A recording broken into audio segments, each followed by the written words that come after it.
Welcome, guys, to our episode of The Tops, the show where we bring you the top 5 of the question at hand and give you our answers to said question. My name is Craig Perales, and joining me is Mandrew Montemayor. And on this episode, guys, we are doing the top 5 most anticipated games of 2025. 2024 is done, and behind us, if you guys are interested in checking out our video of what our favorite games were of 2024, that video is up. But from now, we're moving into 2025, and like we were saying kind of the end of last year, it's a pretty packed year. If anybody said there was nothing coming, I think this will probably change your mind. Extremely front-loaded. I'm already trying to squeeze in as much as I can before February. Yeah, February looks like it's going to be pretty stacked. Now, we did our best to make sure that these are games that are pretty clear and cut, that they're going to be coming out in 2025, but as you guys all well know, things get pushed back constantly all the time.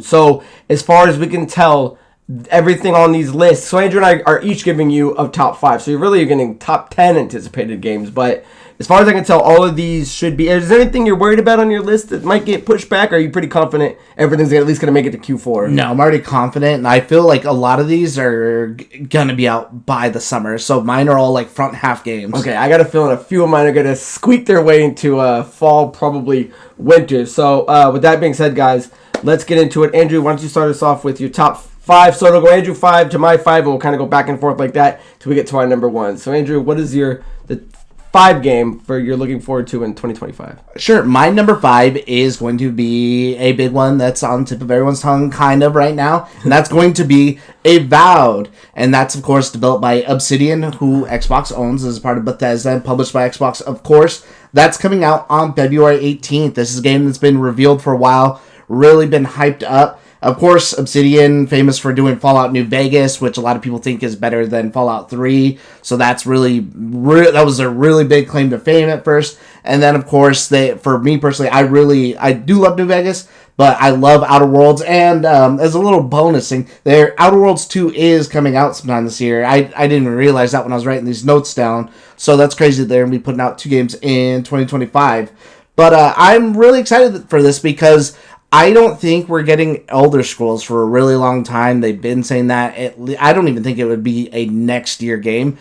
Next year's 26, so I think that's going to be a 2027 game. So with how good they did with New Vegas, and kind of obviously Bethesda, made these first with Fallout 3 and like Oblivion and stuff, they obviously have the blueprint. I think they did a very good job, especially, like I said, with New Vegas or even Outer Worlds, with, okay, here's a blueprint, here's how it should be done. Let's put our stamp on it, and, let's get it out there. That I think they could do well enough with Avowed, because it is another fantasy-style like game, which I think is what people are really excited for, because that should be something to really hold you over until Elder Scrolls. But it also has a little bit of, like, obviously their own taste in it. I think you can use, like, guns and stuff in it. But again, it's got that classic Bethesda style where there's different options for how conversations can go, and if I agree to this, that might change what happens over here. If I kill person here or join Team A, that's going to affect Team B. So I'm actually really excited for that, and I'm really excited to see like how it's going to do, because again, this after I think Indiana Jones was the last one. This is the next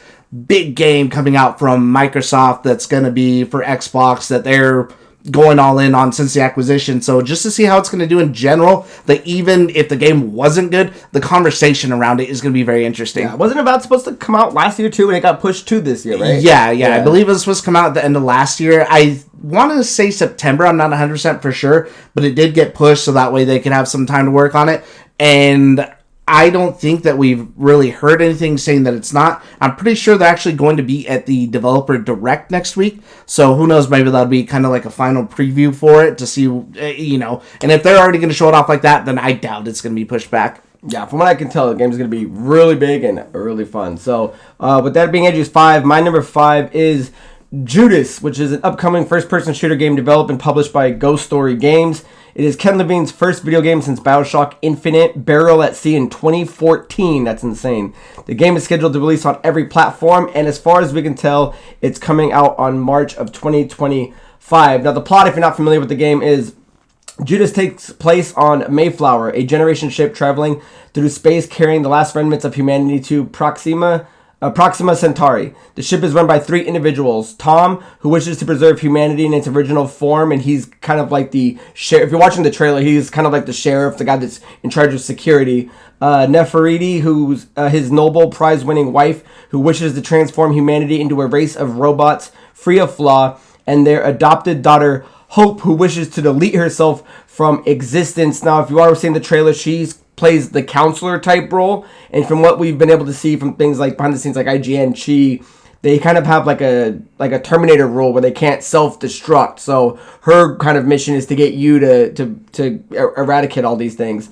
The computers control the entire society, including grooming the human residents to be model citizens and report on those that deviate from expected behavior. The game's main character, Judas, has been able to break free of that direction, her actions leading to revolution aboard the Mayflower. Now, there's a pretty big 10-minute behind-the-scenes kind of thing. Ken Levine starts off the interview talking about the game. Judas, I believe, is a name she's given. I believe what happens is she's the one that betrays everything, and you find out in the beginning that she's actually dead, and she gets reprinted. And you can see her arms get graphed. I don't know if you saw the full trailer behind it, because it was more than because there was a trailer that came out, and it looked kind of cool. This one kind of had the more in-depth look at it.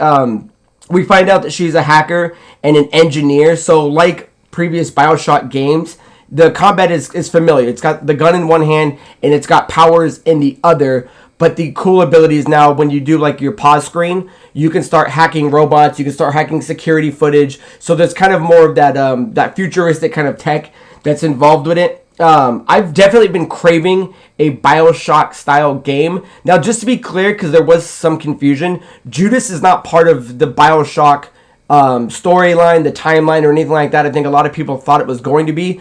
And it's not to say there aren't other games that came out that were like BioShock. I thought for a while that the game Atomic Heart was going to be like that. And on paper, it kind of was. It just didn't live up to the hype that you think a Ken Levine type game is going to be. It's crazy to me to think that it's been that long since he's actually able to come out with a game. So the reason why it's not higher up on my list is because some of these other games I'm more curious about what they're going to do, where I know this game is going to be a straight banger. The combat looks awesome. It's saying that there's multiple playthroughs.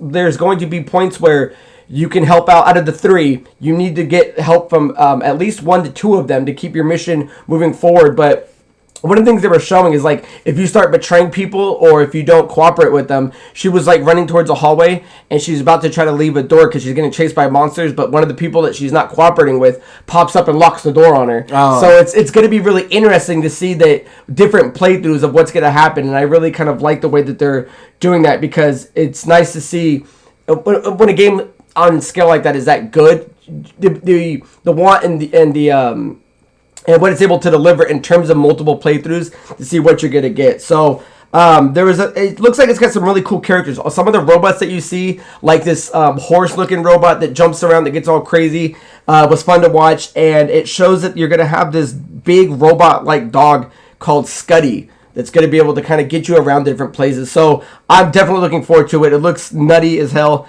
and I can't wait. And if everything's correct, hopefully this March we're going to be able to play Judas. So that is my number 5. I was excited for you when I saw this too, because I know that you were kind of let down by Atomic Heart. I'm like, okay, cool, like here's the real deal, and hopefully you can capture that lightning in a bottle. Yeah, again. Atomic Heart had the grounds and the setup and the alt history. It's just execution was just a little fell flat. Where you got Ken Levine and he's taken 10 plus years to do this. I'm not worried. I just can't wait for it to get here. My number 4 is going to be Like a Dragon, Pirate Yakuza in Hawaii. Now, although I'm not crazy about the name, I love everything developed by RGG Studios so far. Again, that are responsible for the entire Yakuza / Like a Dragon franchise, and then also the Judgment series as well. Of course, published as always by Sega.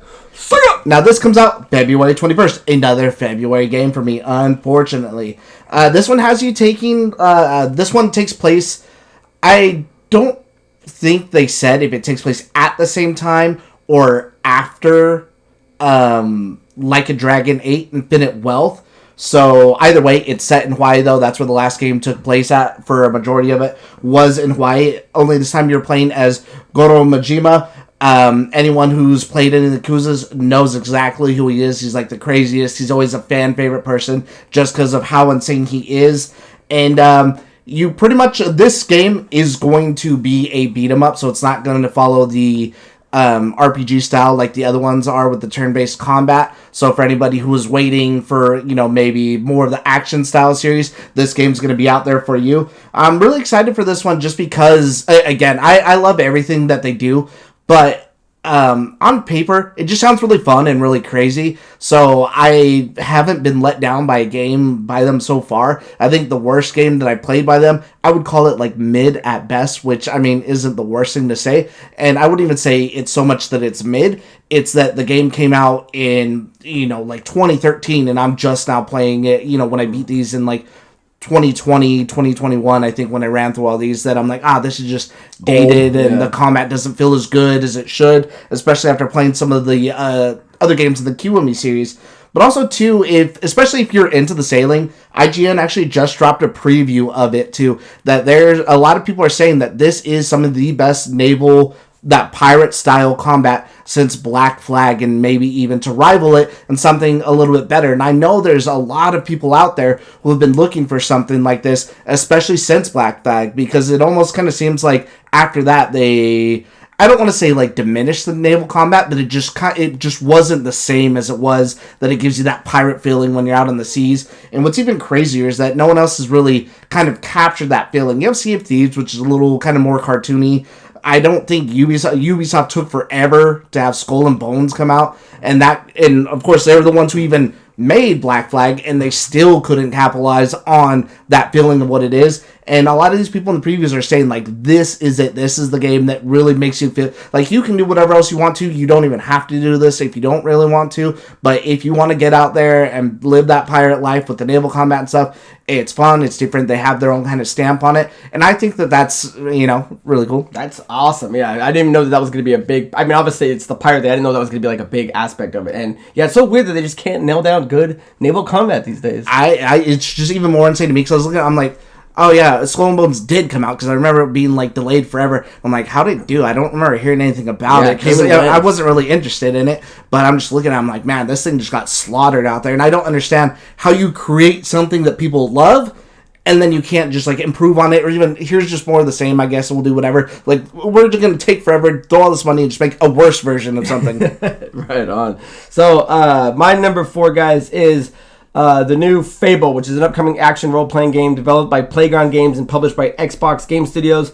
Set in the fictional world of Albion, Fable represents the first new installment in the franchise since Lionhead Studios' Fable: The Journey in 2012. Now, the release date, this is probably the one I'm most nervous about, because it says 2025, and it's the one that we just keep seeing nothing and nothing and nothing about. The reason why it does come up a little bit higher on my list than Judas is because I know Judas is going to be an awesome game. There's no doubt in my mind. It's more that I'm curious to see what they're finally going to do with Fable, because you have not so much a brand new studio making it, but a new studio developing it with Playground, and they're responsible for making one of the best looking games the last few years with Forza Horizon 5, and they had a fantastic physics engine. So I'm super excited to see what they do. And just to kind of catch you up, it just says Fable is an upcoming action role-playing game developed by Playground Games. It represents the first new installment in the franchise since Lionhead Studios. The Journey in 2012, positioned as a reboot, the game aims to update the series with contemporary gameplay, mechanics, and visuals, targeting a new generation of players. Yeah, and again, it's scheduled to release in 2025. So I'm assuming that this is going to be a Game Pass game. It's going to be another one of these games that we're looking at Xbox Studios making. It's going to be one of their first parties. I'm really excited to see what it does, because the trailers have been interesting. It's got this new female character. I don't believe we've gotten a name yet, where Fable usually comes from a background of custom creating a character and then letting them go through the world being good and evil. It looks like this is taking more of a narrative path and focusing on her particular journey, because in 2 of the trailers, it's kind of like these guys are being interviewed. One of them is a guy that she walks up behind, sir something or not, and the other one was a big giant that was being interviewed. Yeah. And I don't know if that's kind of like the meta talking, where because she looks at the camera and she's like, oh fuck, I don't know if that's actually going to be in game, because it does show her doing a boss fight with them. So if the concept is that this guy's actually getting interviewed on camera and then it's an actual fight, and it does say contemporary, I'm curious of where it's going to land on the realm of like high fantasy and kind of poking fun at our modern day world. So it does show her doing some sword fighting and some arrows. It's a classic fantasy type combat, but I've been itching to get back into Albion, and I've been wanting. It sucks because Fable 1 through 3 were, I mean, I know endings aside, are a lot of fun to play. So I've been craving just another Fable game, and it sucks that it took this long, but I just feel like we're on the home stretch, and I just hope it comes out this year. My guess is if it does come out this year, it's probably going to fall somewhere in fall. I would think that that's probably where it would be safe to land, but there's really not much else that it's shown, so at this point all I can do is sit back and wait. This would be my first Fable, and I do have faith in it, whereas before I didn't, and I'll tell you what actually changed that is when the team who made Star Wars Squadrons, who had never done anything like what they did after before, came out and absolutely killed Dead Space. Killed Dead Space remake. Yeah. That game's a perfect remake, a perfect horror game. That after I see, okay, like obviously they do Forza and stuff like that, and those are already beautiful, gorgeous racing sims. That even though I'm not into it, I'm like, I'm not even going to judge them based on that. Just let them do their own thing, and I have faith that they're going to be able to do it just based off of that alone. Yeah, well said. My number 3 is a big surprise one that we actually got revealed at the Game Awards, and that is going to be Elden Ring Night Reign. As always, anything Elden Ring, Dark Souls, developed from software published by Bandai Namco. This just said that it's coming out in 2025. I think it's a little earlier, 2025, maybe summer 2025. I don't think they had a release date, but that's the word on the street. And I'm really excited for this one. I love anything they've done. As any of you guys know, I have, Dark Souls, and I have a ton of From Software tattoos because I fell in absolute love with this studio and their work. This game is going to be something very different, and they haven't made anything really bad so far. They haven't done anything less than almost a masterpiece for like all their games. That I have nothing but full faith in them. This is going to be their most different game, so it's not set in the Elden Ring world. It's set in, I think they said, like a parallel world. And it's going to be a co-op, almost like Monster Hunter, kind of like Battle Royale is the best way that I could describe it. Whereas you're fighting over a 3-day period, and I believe over time, there's a circle that gets smaller and smaller and smaller. So if you're outside of it, you're going to get hurt. I don't think you'll instantly die, but you could die from it. And all this culminates in leading up to a boss fight, and then the big boss of the area. And over those 3 days, you're trying to level up and get items or whatever it is that you need, so that way you can stand a chance against this beast. And now when they showed the trailer, this didn't just have new bosses in it. It had old ones that are like fan favorites. So you had the Nameless King in there from Dark Souls 3. It actually had the Fire Keeper from Dark Souls 3 as well. I don't know what role she plays in it, but I love her. She's one of my favorite characters. So to see her back, even some of the newer monsters they showed off were amazing. My favorite one that I saw if you watch the trailer, is there's a 3-headed wolf that you're fighting, and then it separates into 3 separate wolves. And so you and your team, you can be fighting these people, and then as soon as it separates, you guys are each trying to take one-on-one and stave them off. So I thought that was really cool. It just sounds like such a crazy idea for a Monster Hunter, Fortnite Battle Royale style for an Elden Ring, Dark Souls, Born, whatever you like to call them, style game. That I think if anyone can do it, obviously it's going to be them. I did sign up for the beta. Those are open right now if you'd like to sign up. The beta date is going to be from the 14th to the 17th. So actually, normally I don't really sign up and I'll wait for stuff to come out. But this, I just got to see what it's all about. 14th to 17th of... February. Sorry, excuse me. I was going to say, it's okay, February. Gotcha. Sorry, excuse me. The beta dates are from the 14th to the 17th. And they have set times on there. You can go... I think registration opened on the 10th, but it didn't have a closing date on there. So either way, I got in there. I sent it to a few of my brothers. I sent it in the chat so Collins could get in. And either way, I at least want to try this thing out. That I'm just really excited for this because it's just so...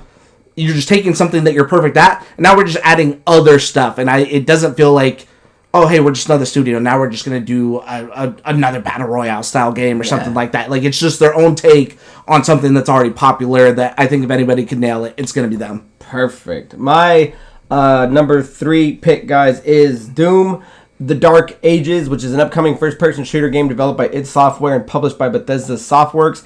It is intended to be the 8th main entry in the Doom franchise and the 3rd installment of the modern series following Doom Eternal. The game narratively serves as a prequel to Doom, which was in 2016, I believe. The initial release is saying that it's going to be 2025. This one I do have faith that it is going to actually come this year. I think that's also going to be next week too at the hopefully it should be. If Xbox is going to show off anything, it should be this. And again, just safe to note that it is going to be on every platform. This isn't going to be an Xbox exclusive. And the premise, as short as it is, Doom The Dark Ages is a prequel to Doom from 2016 that follows the rise of the series protagonist, the Doom Slayer, as he becomes the last hope of a kingdom fighting against the forces of hell in a techno-medieval setting. The trailer looks absolutely fantastic. I mean, I watched it again this afternoon before Andrew got here, and I'm like, dude, it reminds you that Doom is one of the last, if maybe the last, like,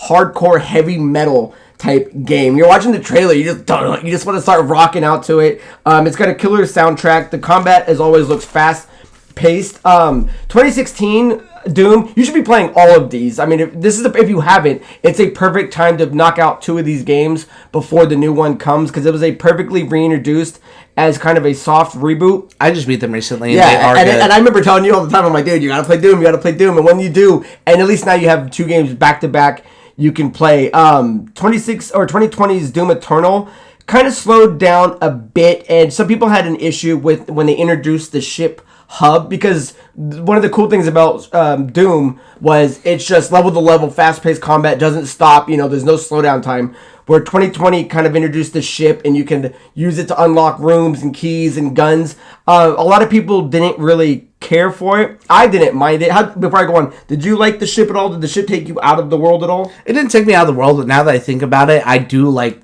the first one more than that one, and maybe that does have something to do with it. It's just like, because you're just not slowing down, you're just non-stop action. You don't lose the hype, you don't lose the juices that are flowing. So I hope that moving forward, Doom The Dark Ages is more like 2016 than introducing a type of hub world. And if we are going into a medieval hell fantasy, obviously there's not going to be a ship, I wouldn't think so, that's around them at all. But 3 things that I just wanted to point out to make this game look fantastic is obviously the razor bladed shield that you can just toss and throw and then zip through guys. That looked like a lot of fun. A big thing that I noticed a lot of people didn't really mention a lot of is at the end of the trailer, there's this point where he jumps into a big Doombot that looks like the Megazord, and at the point you're fighting giant type demons. And I was like, when I rewatched it, I don't think I even noticed that the first time. I was like, oh dude, that looks amazing. And then, of course, at the end, they kind of introduce a flying mechanic with kind of these drakes. Now, whether or not they're just going to be used to get from place to place, I mean, because there's cutscenes of them, opening up things' mouth and blowing fire, or whether or not they're going to be combat associated, who's to say? But overall, the 3 things that I can at least look at that's innovative in this game are those 3. And I'm like, man, it looks fantastic. Just him blowing up his shotguns, using the skull to shatter through it. There's nothing short that's just innovative in this game, and at least from what we can tell, and I cannot wait. I'm really excited for this. I think my big worry, and I'll have to see more, but based off the trailer, I mean, it seems like it's going in the right direction, or at least good, is that after the big falling out for Mick Gordon, the guy who did the music for Doom and Doom Eternal, that dude's just an absolute genius for what this game needed, because that was a big part of the first 2, was just how good that music was in session to session, and that turned into like a whole big crazy drama thing. It's very actually interesting to read, so if you want to go check that out, I highly recommend doing it. I wonder if there's a documentary or something, or on YouTube we can find. But what's funny is there's these guys here, they own a smoothie, Nutrition One, the smoothie place. I go in there and I talk to them all the time. And I was playing, I think he came by my car and I was like listening to metal. He's like, I posted something on Instagram and give us a follow. It was some metal music or something like that. He's like, oh, I really like this a lot, but do you have something that maybe doesn't have words? So that way when I'm working out at the gym, like, it just helps me to focus and lock in. And so I sent him a couple things, but one of the things I was like, here, check this out. And I sent him BFG and I forget what it's something Division from the first Doom game. And I heard back from him like an hour. He's like, dude, that music was amazing. That was like one of the best workouts. And when I see him again the other day, he's like, dude, I listen to that all the time in the gym. That's how good that music is. Somebody who doesn't even play games could put that on and just be like, dude, this is good. Or even still, I go on YouTube because I'm really big into music. That I follow like guitarists, drummers, and other stuff like that, bands that I listen to, that Mick Gordon is working with his people or they're dissecting his music and they're like, man, dude, what he's done is just genius. And it's so good that you could even tell within that kind of music, his album came out and you could tell how it influenced like bands. And this is video game music influencing like a whole genre of music. Yeah. Did you ever watch Secret Level? Did you watch that anthology? I haven't gotten around to it yet.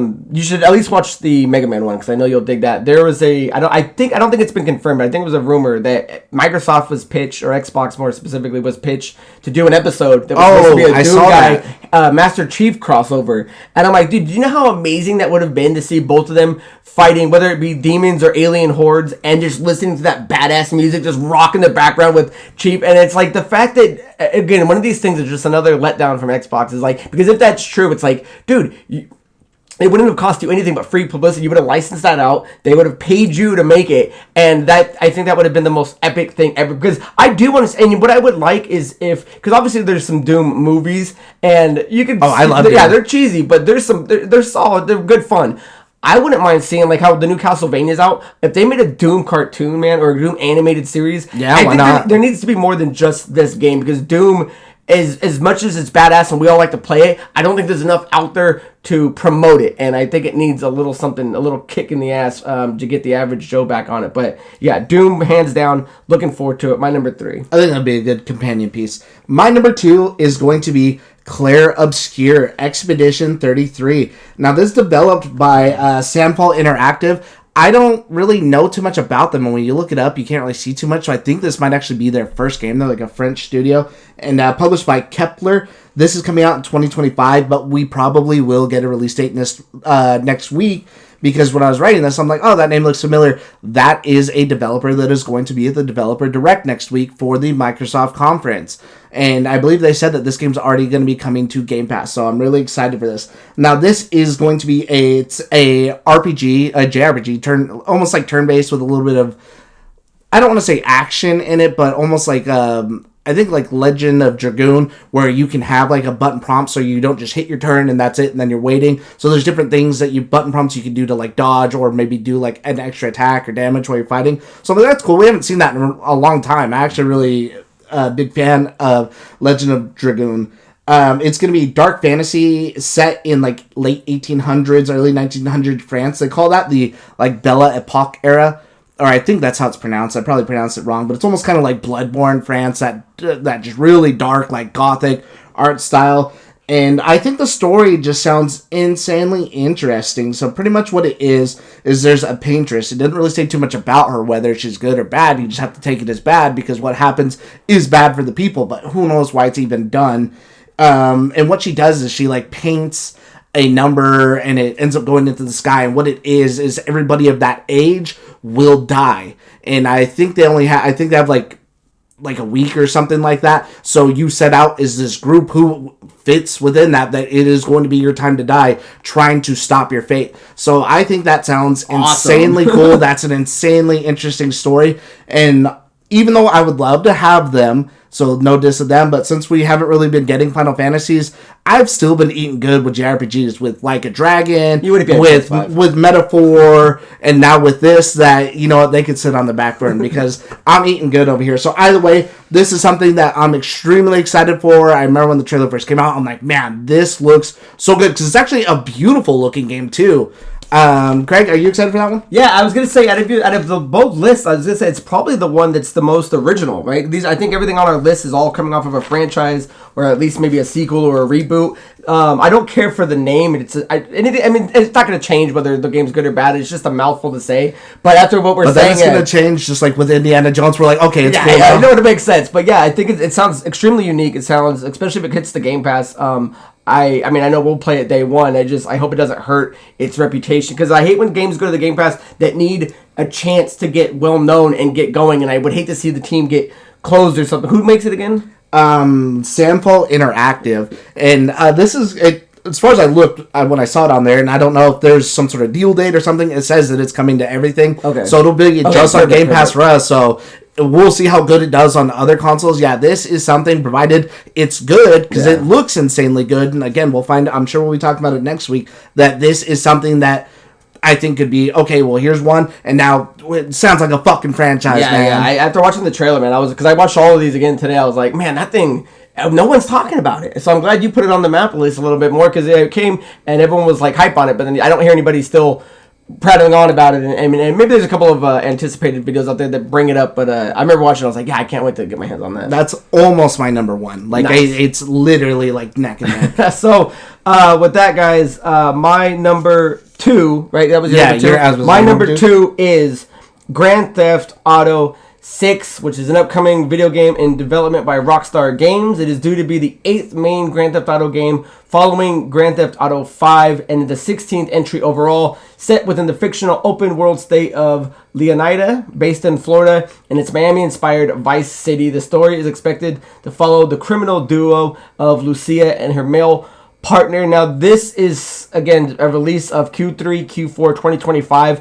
If Rockstar doesn't deliver this year, I mean, obviously, what is anyone going to do about it? But the backlash, I think, will be huge, considering that Grand Theft Auto 5 came out in 2013 and has been spread over 3 different consoles, generations, I believe. Now, the reason it's not any higher, because this is going to be number one on everyone's list, a lot of people's list. For sure. This will be Game of the Year. Yeah. And this is just a recipe to print money. The reason why it's not higher for me is because it ends at the campaign for me. I mean, I don't really jump. The bread and butter for Grand Theft Auto is GTA Online, and that's where everybody plays and everybody shines. Yeah, now. So the campaign for me, because I really do enjoy the campaigns. I love number 3. I love Vice City. I think I need to replay 4. Is that Nico? Yeah. I need to redo 4. But and number 5, I mean, I got a couple signed things back here from number 5, was a great game. I think it actually put a lot of people. Well, again, I mean, even up in 2013, dude, people have become 10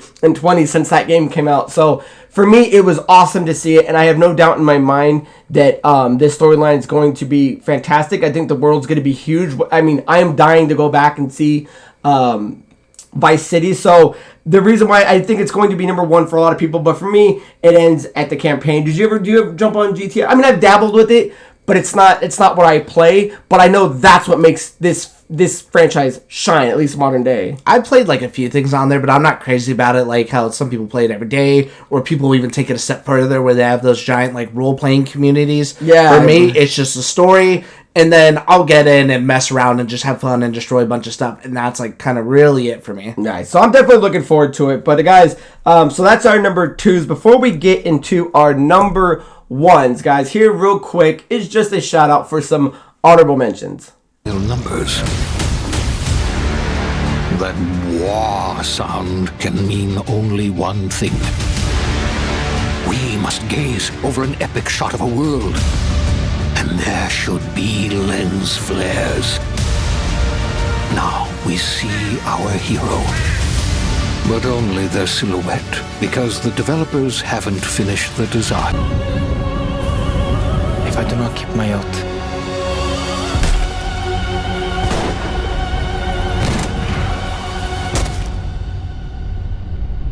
welcome, Enzo.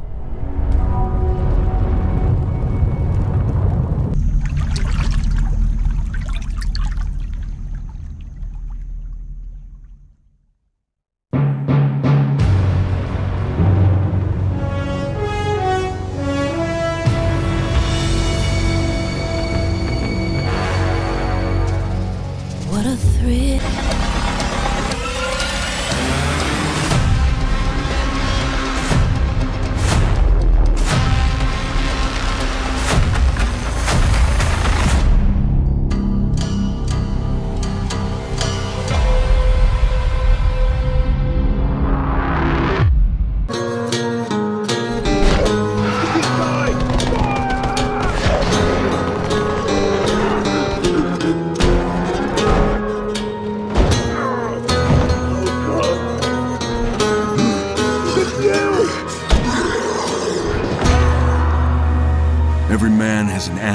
thin. If you push too much... All right, guys, those were some honorable mentions for games that are coming out in 2025. And with that being said, guys, let's move into our number one pick. Andrew, what is your most anticipated game of 2025? My number one most anticipated game of 2025 is going to be Monster Hunter Wilds. I've been talking about this game since they dropped a trailer for it, since they dropped any sort of hint from it.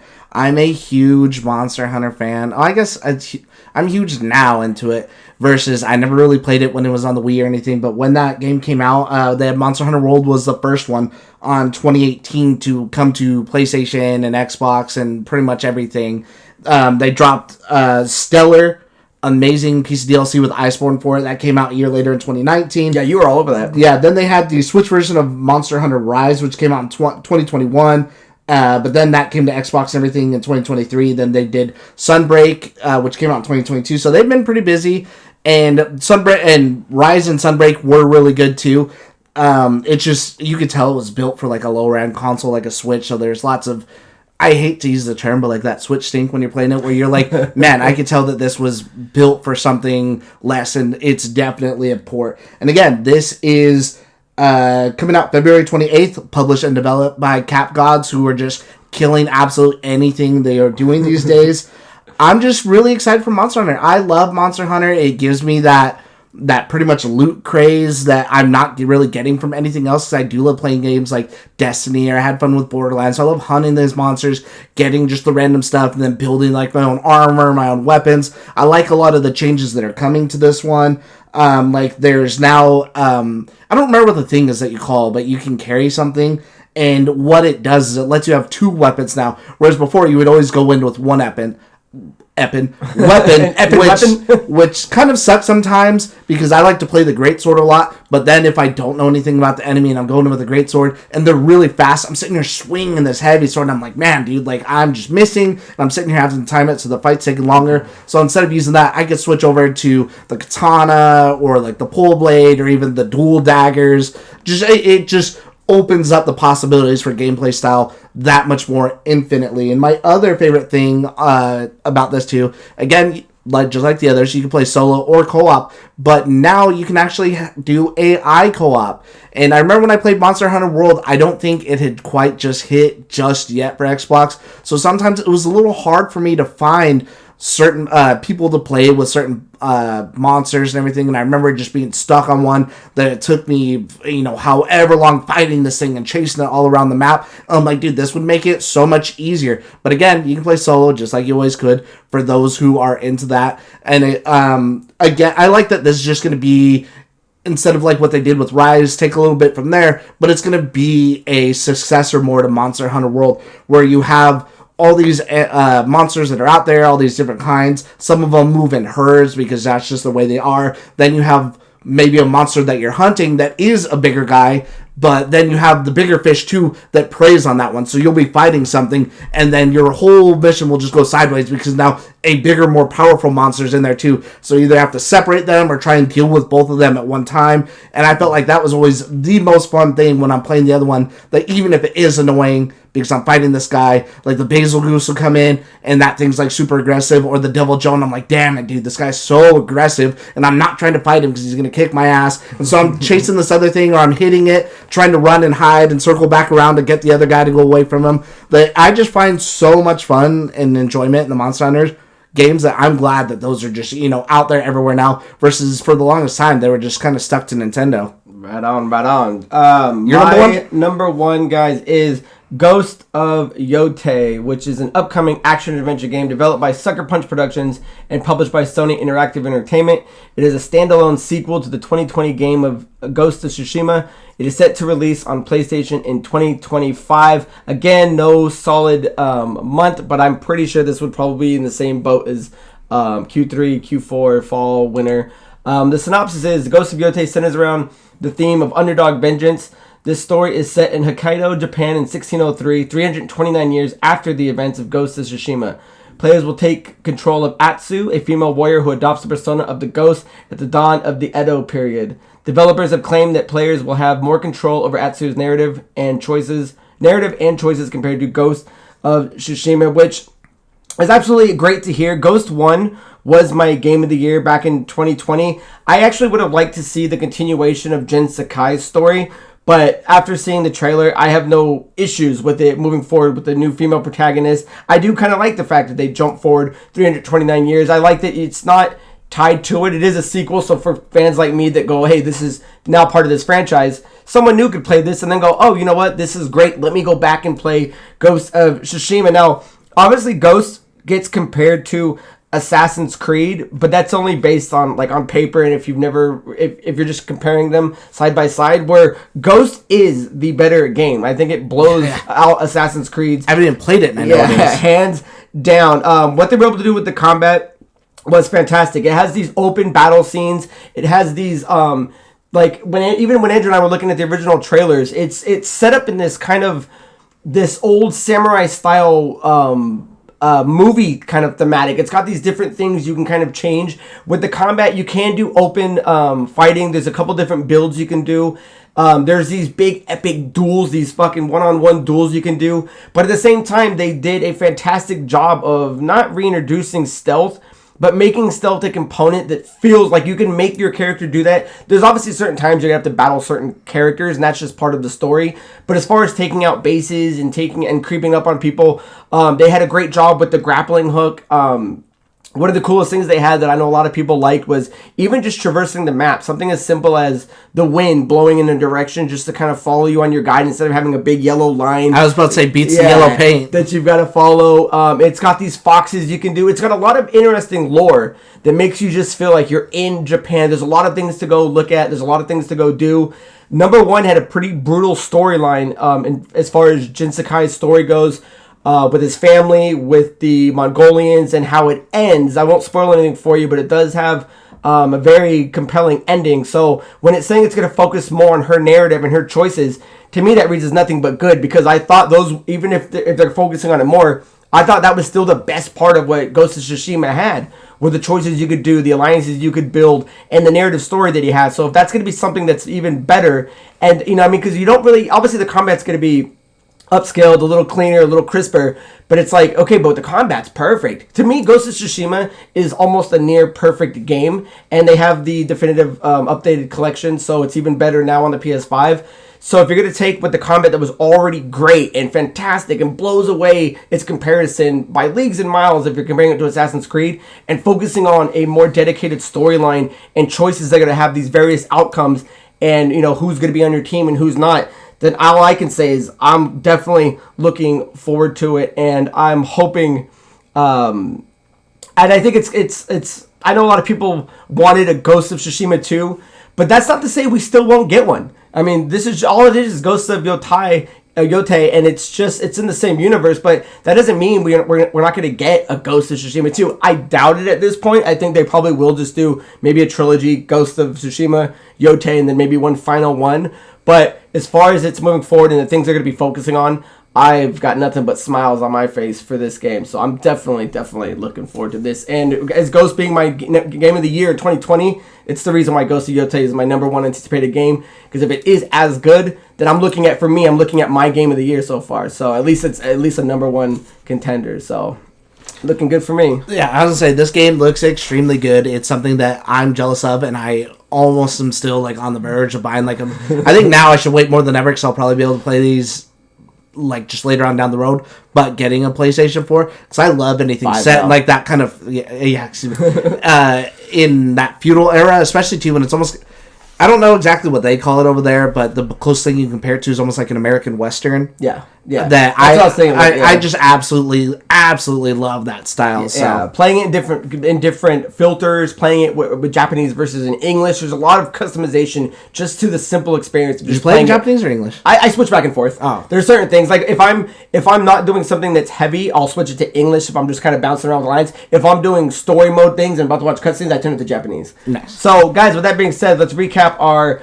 top 5 anticipated of 2025. My number 5 is Judas. My number 4 is Fable. My number 3 is Doom: The Dark Ages. My number 2 is Grand Theft Auto 6. And my number 1 is Ghost of Yotei.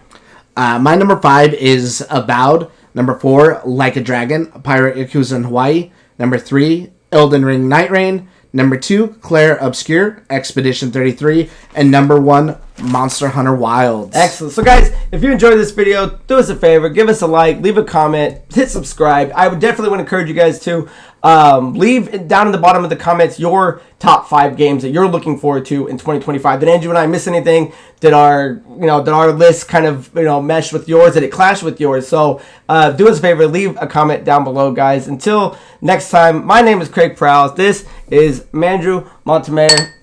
Cheers. Look out for February.